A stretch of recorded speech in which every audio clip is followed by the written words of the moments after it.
Okay, this is going to be a classic PWG review. This is going to be, I guess, I'm going to try to do PWG 99 and 100 into one video, but we're going to start off with PWG number 99, the 99th show. I think this is definitely a historical show for PWG. In some ways, especially on YouTube, I think this is like the turning point, for the company. I remember, I think this was the first, PWG shows I think I ever reviewed.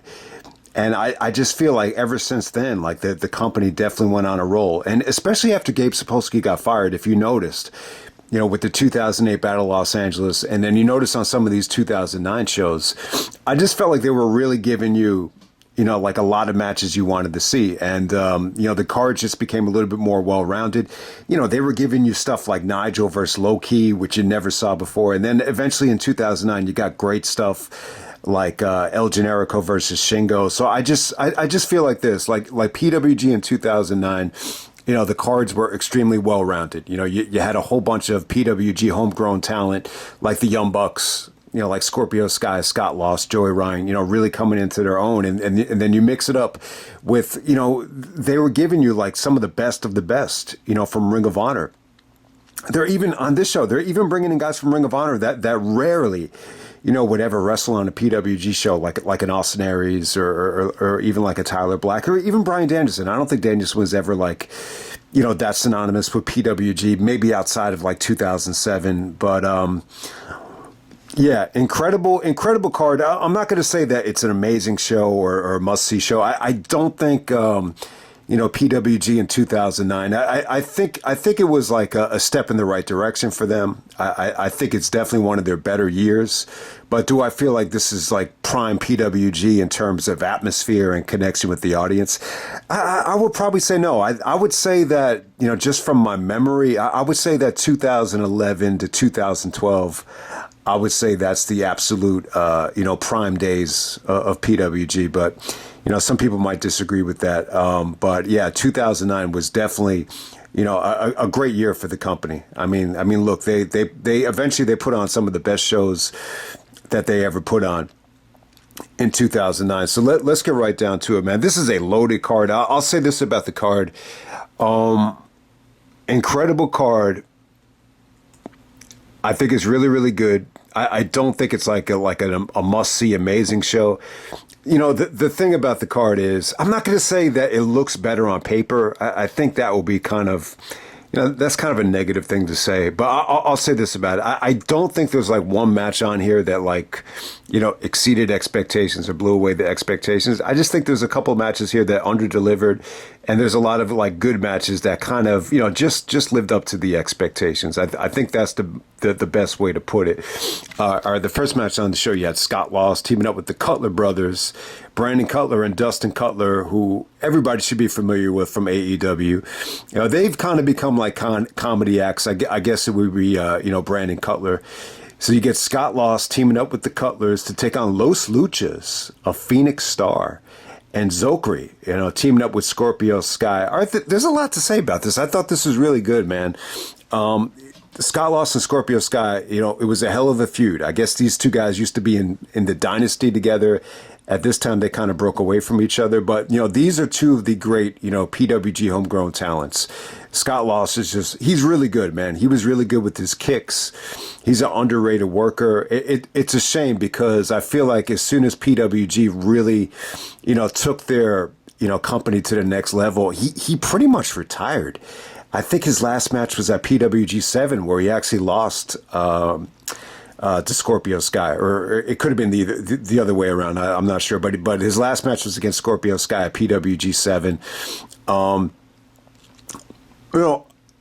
The Cutlers kind of got like, I think especially in AEW, they kind of got, thrown into this box as like comedy wrestlers. So I didn't think they looked great here, but, the match didn't really like give them a chance to really show what they can do or expose any of their weaknesses. I thought the Lucha team, was surprisingly good here. But, the highlight is just Scott Lost. I think Scott Lost really showed, how good he was here. Definitely a good match. I wouldn't say this is the weakest match of the night. When this first started, I just didn't know, like what to expect from it. I thought it might be just like filler, but ended up being really good, man. And, Scorpio Sky just made his return to AEW, just a couple weeks ago, actually. I think it was on Collision. Next up, we have Bryan Danielson taking on Chuck Taylor, the Kentucky gentleman. First time ever. Huge match. I remember when I reviewed this at the time. I think this was really like the first introduction to Chuck Taylor. I think the reaction was like, who is this guy, that Bryan Danielson is facing here? And it ended up being Chuck Taylor. And this was cool because, Chucky, never became an ROH guy. He might have wrestled in ROH at the end, like when he was going up against the Elite, obviously. We saw him go up against Kenny Omega in that mixtape. But, him and Danielson do their thing here. It's a pretty good match. I got to say, it's pretty damn good. Chucky was able to show what he can do against Danielson. Danielson at this time was really, developing more of an MMA repertoire with his combat skills and his strikes and his kicks. So I thought he looked good here. Chucky ends up tapping out to the, Academy mutilation, but, I think an eye-opening performance. It's really the only time I think these guys ever wrestled each other. As Chucky would become more of a Gabe Sapolsky guy, Dragon Gate guy. So he was really never allowed, to wrestle for Ring of Honor, until years, after Dragon Gate USA, became defunct. So, but I think when you see this match though, it kind of. I hate to say it again, but it kind of fits into the box that Danielson was in 2009, where, he's wrestling guys that you really don't know that well, and the matches don't seem like that important. So it's kind of reminiscent of the way Danielson was being booked in 2009. Like it really, really is. But it was cool for this match to be on the show. No doubt about it. I still think it's, really good stuff. 3.5 stars. It's nowhere near, as good as it could have been, but definitely an eye-opening performance for Chucky Taylor. And yeah, like I've said this plenty of times, and I've said this before. I remember when Ring of Honor was going through like, their crisis, not necessarily a crisis, but I think when people started to really turn their back on the company, around Final Battle 2011, I would say this. I would say that the one guy that they, could have brought in that would have spiced things up and made people excited. I think it would have been Chucky Taylor. No doubt about it. Next up, you have Joey Ryan taking on B-Boy. So Joey Ryan is the PWG homegrown, face of the company. He had like a long ass PWG championship reign. I would almost compare him more to the Jeff Jarrett of PWG. B-Boy, he really, if you watch this match, you'll say, oh, okay, he kind of looks like Homicide. He's like a light-skinned black guy. The way he dresses very similar to Homicide. I just don't think he's as good. I think the match is okay. I think Joey Ryan, I think at this time he looked young, he looked marketable, and, he definitely had a lot of potential, as a wrestler and as a character. The match really didn't hit for me, though. It wasn't bad, but it kind of had, a weird finish with Joey Ryan playing possum, and then B-Boy kind of gets, schooled at the end of this thing, and it made him look a little bit weak. Even the fans are kind of, mocking him on the way out of the building, and he looked a little bit pissed. But B-Boy, yeah, the B-Boy thing is a famous rap line. I can't remember the name of the rapper that said it, but I'm a B-Boy standing in my B-Boy pants. I'm a B-Boy standing in my B-Boy stance. That's the famous line. So I can't even remember what rapper said it, but every time I see this dude wrestle, I think of that line. But let's get right down to the next match. We got Kenny Omega taking on Davey Richards. Actually, a rematch from the Battle of Los Angeles 2008. But yeah, man, I just said it recently. I think Kenny Omega and Davey Richards, it was a winning combination. When you look at their Ring of Honor matches, I thought both of them were fantastic. This is another, great match from them. You could definitely argue this is match of the night. Davey in 2009 could do no wrong. I mean, this guy gave max effort. His kicks were just insane. He could not wrestle without, leaving it all in the ring at this time. And, Kenny Omega was really coming to his own as well. Omega actually wins this thing with the Kreutz Wrath. But it was fun, though, man. Davey was kind of like mocking him, for playing too much video games. I think Davey says some shit to him like, I'm no video game boy. And he started just giving him like punches to the gut. And then Kenny Omega, he always kept on trying to do that Hadouken, finisher, which I believe is from Street Fighter. And he actually came out with a T-shirt of the move as well. I actually bought that T-shirt. That was probably like the first Ring of Honor T-shirt I ever bought. That Kenny Omega Hadouken T-shirt. But Kenny goes over. But it was good, man. There was some incredible reversals here. To the Kreutz Wrath and some of the suplexes here. Davey just kicked the shit out of Kenny Omega as well. I love their matches, but this is actually a lot shorter than some of the Ring of Honor matches that they had. And next up we have Sonjay Dutt actually taking on Roderick Strong. Great match right here. These two guys are very familiar with each other. They wrestled at Bound for Glory on the pre-show in a four-way, which Sonjay Dutt won that match as well. Sonjay actually goes over Roderick here.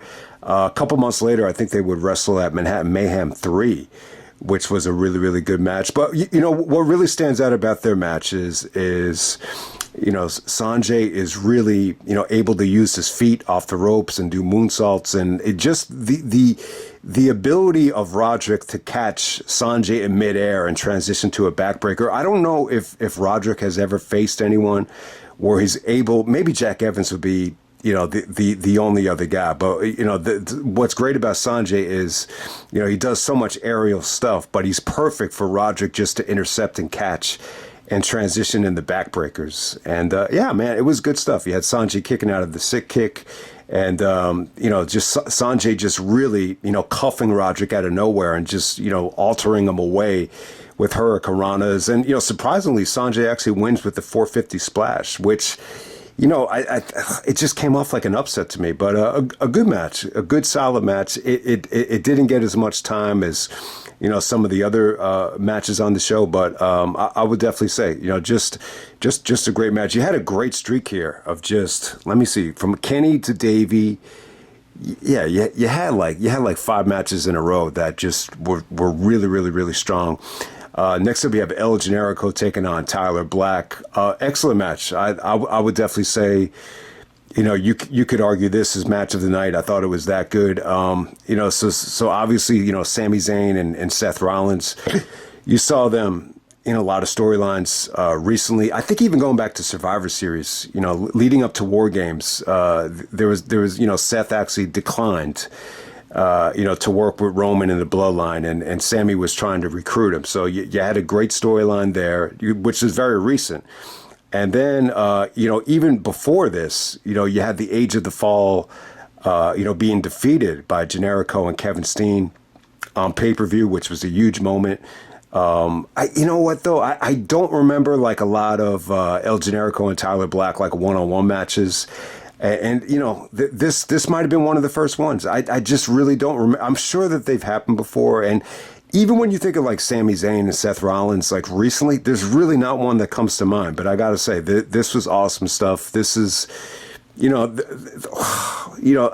Tyler Black name is, it's funny. Like it's hard to even get used, to calling him Tyler Black again. It really is. But he was so good back then, man. He was so lean. He was so athletic. He wasn't crazy about like, dressing up in costumes. It was just strictly about wrestling. He was skinny, but he was athletic as hell, man. I mean, they really, delivered a really athletic match, man. Just some great transitions here, just some great counters out of the Phoenix Splash into the, Yakuza kick into Brain Busters. The ending is sweet as hell. You know how Tyler used to do, that stomp by the turnbuckle. He used to just, face the turnbuckle and then just stomp and then just kind of, run into guys. Generico actually intercepts it with the brain buster. So it's a really, really good finish. Really good finish. I thought they had great chemistry here, just fast paced and just a lot of like wicked, counters. Just great stuff there, between El Generico and Tyler Black, better known as Sami Zayn and Seth frickin' Rollins, obviously. All right, next up, we have the PWG champion. We got Chris Hero coming out there with Candice LeRae to take on Austin Aries. Really, really cool matchup. The funny thing is, this was actually what I thought the main event of Final Battle should have been for 2009. I just thought at that time, like, Hero was probably the right choice. But when you look at Hero and Aries, it's a weird matchup. It's a refreshing matchup, but it's kind of a mismatch. There's really there's not a lot of history together with these two guys. I mean, they probably wrestled in Ring of Honor a couple of times, but I don't think any time was that memorable. Hero in PWG, especially as the world champion, he would have matches sometimes that felt a little bit long and it got a little bit monotonous. But I got to say this, when you watch this match right here, and you didn't really know who either guy was, I think most people would have came away, saying to themselves, like, Hero's the better worker. That's how it really came off here. So sadly, Austin Aries is not really that synonymous with PWG. I think he did come in for Bola a couple years in a row. It might have been 06, 07, and 08. But other than Bola, like, he never really became a PWG guy. And, ironically, I believe he actually got title shots on both this show and the next show as well. This match actually, sets up a rematch at PWG 100, even though Aries actually loses clean here. It's really, really weird. So, the bottom line is Aries is actually, playing, the A double gimmick, the greatest man that ever lived. And, I liked the promo. The promo was good. Aries definitely had some good moments, with this character. I mean, I love this promo. He's cutting a promo in here. It's like, you call yourself the young knockout kid. Well, meet Austin Aries, who rocks out with his cock out, the vascular vegetarian. So I actually like the promo. I think Aries looked a little bit cool. I mean, it's better than the Austin Star gimmick, but still, I thought the character severely, held this match back. And obviously it held back a lot of Aries matches, around this time. I prefer the no-nonsense version of Austin Aries. I think Aries has more charisma than someone like Benoit. But like, if Benoit ever tried to do a gimmick like this, I just don't think, it would have went over that well. Aries is a guy that's a little bit of both, but I still think he's more of a, workhorse than someone that's, ultra charismatic and could pull off a gimmick like this. I just don't think, especially at this time, I just don't think he ever really, found his groove in terms of getting this character to work, and at the same time actually being able to deliver, up to expectations. The match quality just definitely suffered, especially here. Like, the match was actually a little bit better than I remembered. But still, like Aries was just doing some weird shit. Candice LeRae at the time is actually with Hero, believe it or not. And, when you see Candice now and you see Hero now, they both kind of went the opposite ways, like in terms of like conditioning and being in shape. Candice looks great now. And at that time, she's still kind of, learning on the job. And, obviously Hero isn't like in this kind of shape anymore. But, yeah, Aries was doing some weird shit. Like, he was like stalking Candice, and, he was, just the way he was wrestling was just, very watered down. I got to say, Hero looked awesome though. I mean, he was, this is in April of 2009. So it's only a month before that Never Say Die match. And, I was impressed with Hero once again. I was just impressed with his conditioning, his timing, the way he was using his feet. The way he's able to do a sit-down powerbomb. And I just thought, he looked tall and explosive, and he just looked like a great athlete at the time. And, Hero, didn't always look this good. And, if you had looked at Hero in 2006 and you compared him to Aries in 2006 as well, I mean, most people would tell you Aries is by far the better wrestler. I still think Aries is the better wrestler, like when he brings it. But in this particular match, like Hero just looked a little bit more impressive. But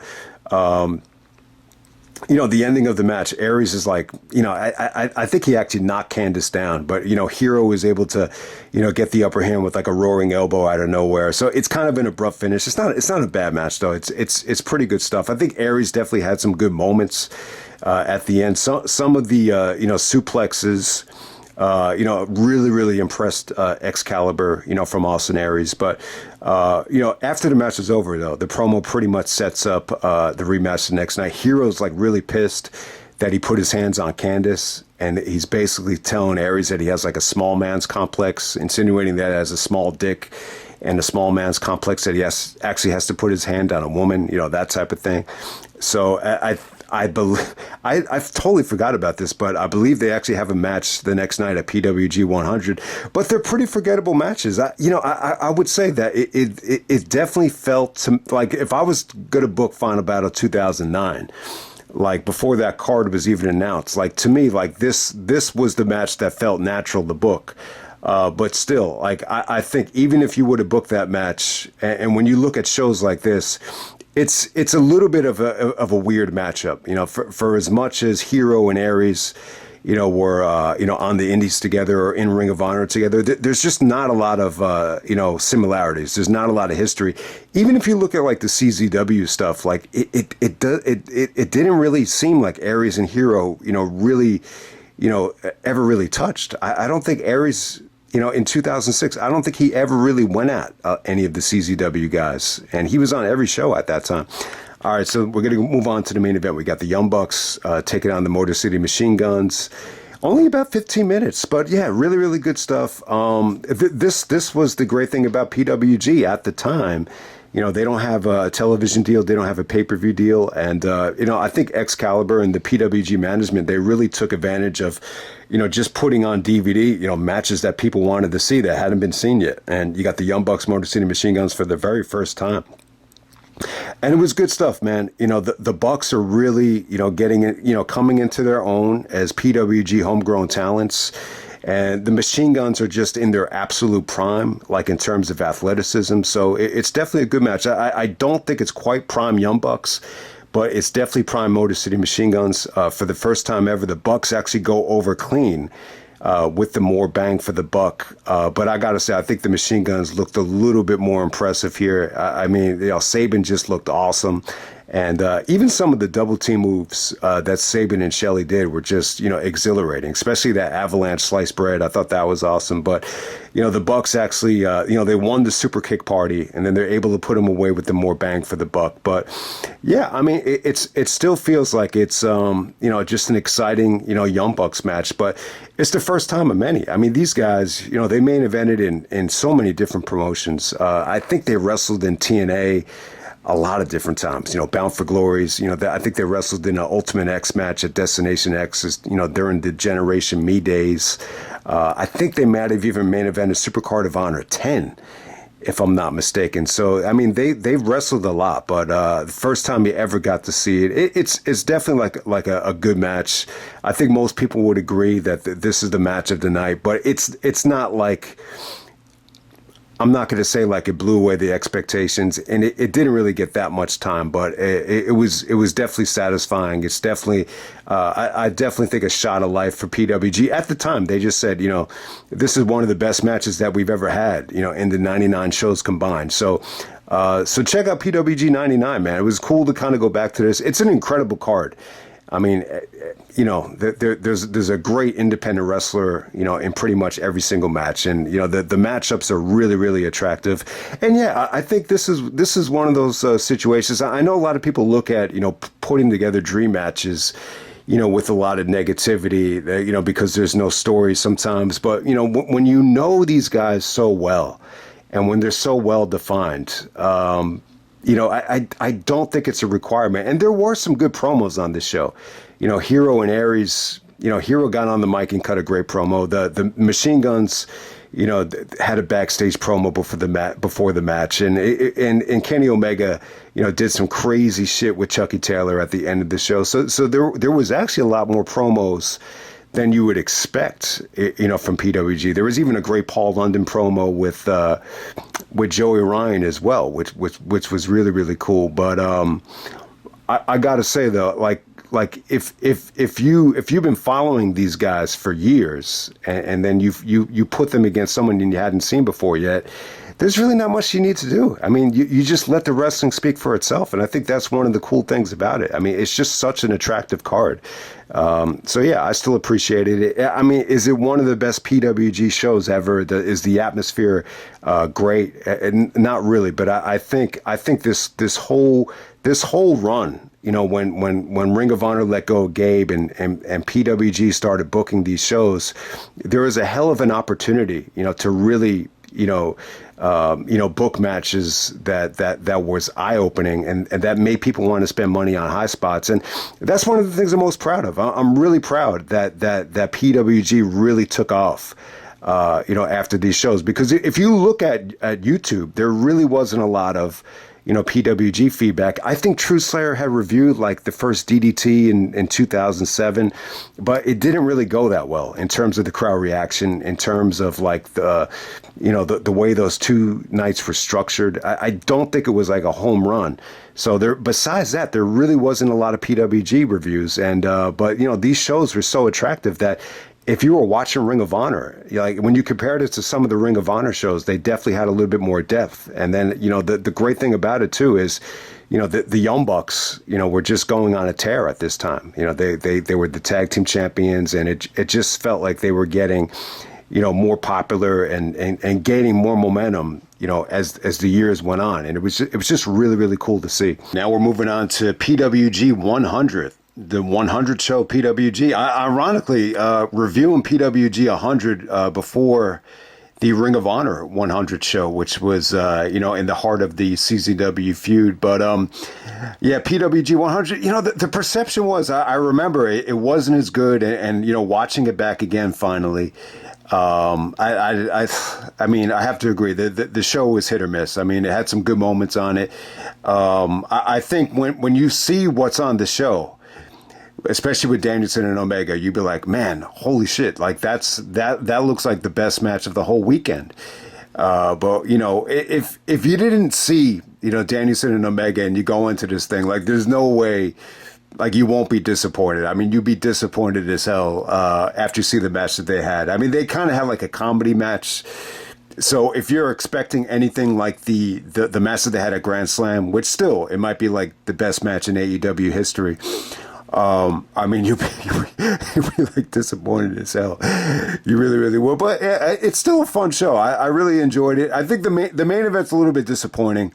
The fans were kind of booing at the end of it, not because of like Hero, but it felt like they were just kind of disappointed with the actual match. I would kind of blame it more on Cabana than Hero, though. But let's get right down to it. We have PWG 100. This was actually on Easter Sunday. April 12th, 2009, as, Paul London was able to remind us that it was Easter Sunday. He was eating chocolate bunnies before his match, and he was kind of dressed up like an astronaut before his match with Joey Ryan.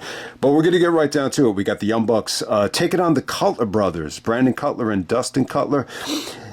It was really good, man. I thought this got off to like a really, really slow start, but I got to say, the Bucks delivered here just a little bit, over 10 minutes, and they kind of brought the Cutlers, up to their level. Now, they just made this thing interesting. They kept the fans engaged. It was just super athletic and super crazy. And, just an exciting match. But, this is just an example of the Bucks just being just felt like they were really comfortable with the Cutlers. Obviously these guys, probably came up together. So there was just a good level of comfort here. I can't say like the Cutlers blew me away. I just feel like the Bucks, whenever this thing got in trouble, the Bucks just kept it interesting. Like they kind of brought the Cutlers up to their level. I think that's the best thing you could say about the match, or most obvious thing you could say about the match. Next up, we have Roderick Strong taking on Scott Lost. Really, really good matchup here. Good stuff. Scott was able to hang with Roderick. I just thought his strategy was good. It was a little bit methodical, but it was a little bit vicious. It was aggressive. He was able to lock him up a couple of times. And yeah, I mean, you just had, Lost do a lot of good stuff with his feet, whether it's the double stomps or the, the spinning leg kicks, or even some of the submissions where he kind of grounded Roderick.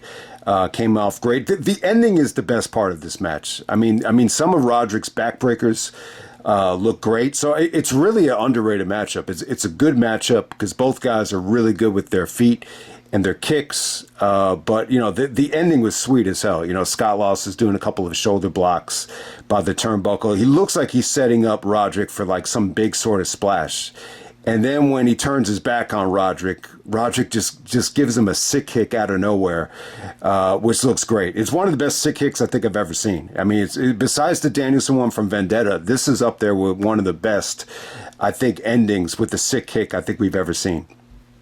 It just came off awesome. Just came out of nowhere, too. Okay, next up we have Bryan Danielson taking on Kenny Omega. And, so prepare to be disappointed. It's a little bit wacky. It's a little bit of a comedy match. They go about 23 minutes, so it's not like they didn't get a lot of time. But really, really disappointing considering, you know, this is two of the best wrestlers in the world, maybe the two greatest of all time.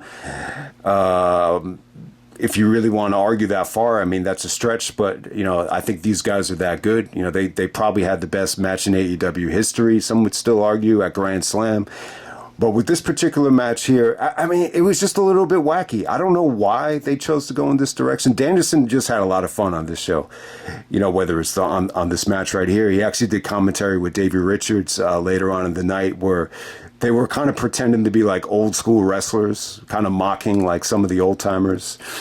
And then, he closes the show with, you know, one of the most wacky promos ever with Paul London when they set up, their DDT4 tag team as the Hybrid Dolphins. It's a really, really fun night for Danielson, though. So I'll say this about the match. If you really want to get to know Bryan Danielson and Kenny Omega's, like, wacky side or funny side, it's fun to watch. But if you're expecting anything, you know, super competitive or, you know, seeing the two best wrestlers in the world go at it, you'd be really, really disappointed. But, you know, Danielson and Omega, they start off doing, like, arm wrestling stuff. And then they have a thumb war. They go like 1, 2, 3, 4. I declare a thumb war. Then they actually have like a thumb war, you know, while they're like locked up with each other. It's really, really weird. And then it gets really wacky. You know, Kenny Omega says, I know your name. It can't be the American Dragon, Bryan Danielson. And he says, you know, you're the best in the world. You know, but that's just not the, you know, I'm not the best wrestler in the world, but are you really the best in the world? So it gets a little bit wacky, and then he says, you know, I know your name's not the American Dragon. What's your real name? And then Danielson goes, my name is John Jingle Jacob, like Heimerschmidt. And then Kenny Omega's like, well, you know what? That's my name too. So how do we both have the same name? And then they start like dancing. They do like this merry-go-round where they're like locking arms together, like you would do with like your girlfriend or your wife at like a wedding. And then all of a sudden, Kenny Omega gives Danielson a backslide. And then all of a sudden, it got pretty good. It got serious at the end. The fans started chanting, you're going to get your fucking head kicked in. And so that was pretty cool. And then the ending comes when Danielson actually defeats Kenny Omega with a, triangle choke. But it's a little bit underwhelming. It's just, you know, when you see what this could have been, it's just like, you know, why did they go in this direction? And this is really the only time. You know, you could have booked this, because Danielson was going to go to the WWE within a year.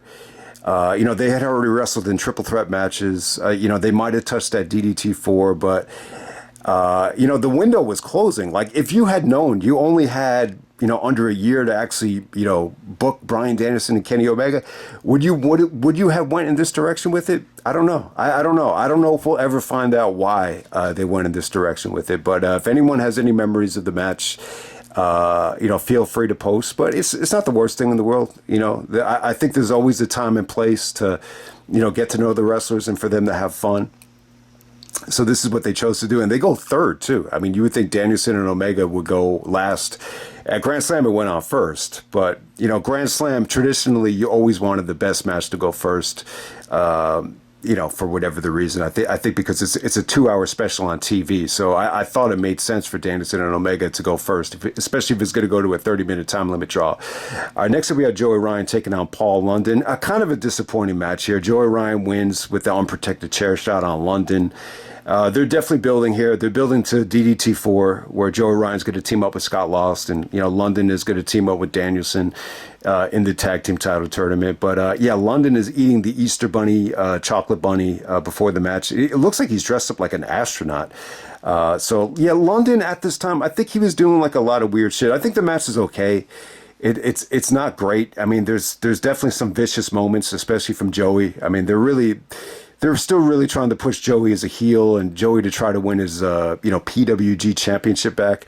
But I think at this time, I'm trying to compare like London to James Gibson. So this is an example of London, finally moving on from the WWE, which was somewhat of a disappointment, his whole WWE run. But you have to say to yourself, all right, so is London really that excited to be back on the Indies? Does he really want to tear it up? And get back to the WWE like James Gibson would have? And I guess the answer would be no. I just don't know if London was that motivated to go back. Like, was he even that motivated to get back to the WWE? My gut feeling would be to say no. And is he even that motivated to like have the wrestling freedom on the Indies again, like Austin Aries in 2007 when he was like, thankful to be back in Ring of Honor? I think the answer would be no. I just don't know if London was that motivated.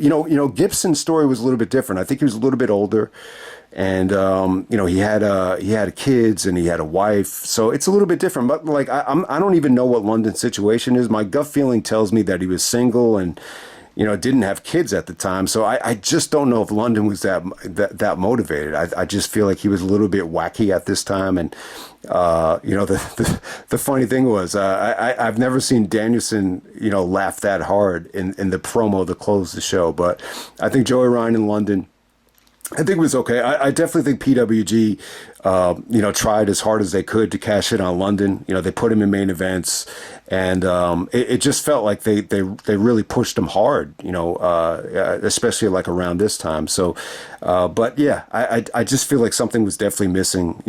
When you compare this London to the Ring of Honor version of him in 2003.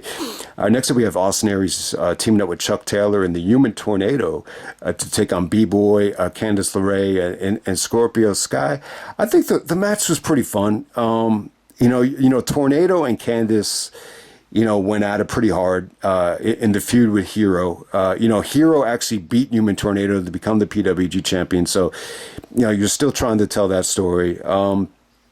Really, it was a fun match. The most interesting thing I could tell you is, I guess they weren't sure if Colt Cabana could wrestle, on this show. So they actually, scrapped the Aries rematch and they put Aries, against Candice LeRae after all the shit that he did to her the night before. And yeah, I mean, Aries did some sexual things. The highlight would be he was trying to act like John Cena. And he did the 5-knuckle shuffle to Candice. Only in this match, he did the "you can't beat me," and he starts jerking his dick, and then he does the 5-knuckle shuffle. So, Aries did some sexual things, and but he actually gets the win here. He's able to hit the brainbuster on Candice. It was just kind of there. I mean, it was fun. It wasn't a boring match. It was pretty easy to watch. You had a lot of good talent here. I think B-Boy looked okay, but for whatever reason, it just didn't seem like he, was that, over with the fans, I think, this weekend, once again. So there we go with that. Next up, we have Davey Richards taking on Tyler Black before Death Before Dishonor 8. But yeah, I mean, I got to say, good stuff. I think for 13 minutes, these guys worked their asses off. I thought the chemistry was there. I think, seeing this version of Seth Rollins, definitely refreshing. You could definitely see the potential for greatness, great chemistry. This is not the first time these guys wrestled. They wrestled at Proving Ground in February of 2009, and just another little taste of what they can do. Just really athletic, lots of good kicks from Davey. Tyler just looks light as a feather at this time, and just some really, really good reversals on the finish. I just think it was a great match, for the amount of time that it went. I mean, when I tell you it's only 13 minutes, it sounds a little bit underwhelming, but Davey, gets the victory here. This is, coming off of the classic with Kenta. So good win for Davey. Tyler Black, I don't know if he ever really came back to PWG after this. So, it's not like it's the first time it ever happened, but I think, on paper, it still felt like a match that hadn't been fully explored yet. But my favorite thing that Davey ever, said to Tyler Black was, now you're a champion. But, I hate to say it, the match is kind of overshadowed. When I was watching the match, the actual match, it's kind of overshadowed by, Tyler leaving Ring of Honor, and I just remember Davey being a little bit upset. I remember there was a video wire, right before Tyler was leaving, and it just really seemed like Davey was a little bit agitated. But when I look back at it now, I think it really hurt Davey, that Tyler became champion before him, and by the time Davey became champion, Tyler Black was already wrestling in FCW as Seth Rollins. So definitely wanted to make that point. I definitely think this whole Davey Tyler thing. Looking back on it, it's not like Tyler didn't deserve the belt. He definitely did deserve it. But I think when around the time when Tyler got his push, going into Final Battle 2009, and even the aftermath of that, that was definitely Davey's time. So whatever the reason, I always found it a bit weird. But I always love what Davey said to Tyler. He's like, now you're a champion, and that was like 5 months into his reign, after he said that. Next up, we have El Generico taking on Sonjay Dutt. So when I was watching this match, I noticed that Bryan Danielson and Davey Richards are on commentary. So I actually have a new Blu-ray player, and it wasn't as easy to figure out how to switch commentary. So I spent like 5 minutes trying to switch the commentary, to the actual commentary, because in PWG 100, naturally the disc will play without commentary, and then you have to actually change it to put the commentary on. But Danielson and Davey were funny as hell. They were trying to act like old timers. They were like, well, back in my day, someone was a real man. He shaved this, we didn't shave our chests. He's like, reminded me of Dick the Bruiser Brody, that type of thing, So they're definitely playing off of like NWA old school guys from the 70s. It was pretty funny. After a while, it kind of got annoying, but, I think Generico and Sonjay was a great match. I kind of wish I watched it without the commentary, because it really felt like it was a great matchup. Great athleticism from both guys. Just really exciting stuff. Generico actually wins with the brainbuster off the top turnbuckle, but yeah, Sonjay was able to hang with him. Sonjay was actually wearing a do-rag here, so it gave Danielson and Davey some good material to work with, no doubt about it. But yeah, Generico did a lot of feats of strength on Sonjay here, especially some nice backbreakers. So yeah, it was definitely a good match. And the show pretty much ends with Generico and Excalibur driving in what looked like a Honda Civic. And I think Cabana made the save. I think it was Kenny Omega and Chuck Taylor. They were going to attack Generico, but Colt Cabana made the save. That was actually at the end of the show, though. Next up for the PWG title, we got Chris Hero taking on Colt Cabana. Colt Cabana just returned to the Indies. He returned to Ring of Honor at the 7th anniversary show, and I think it felt refreshing. It seemed to me like they weren't sure if they could book Cabana on PWG 100, so that's why it was somewhat of a surprise. The fans were a little bit disappointed after it was over.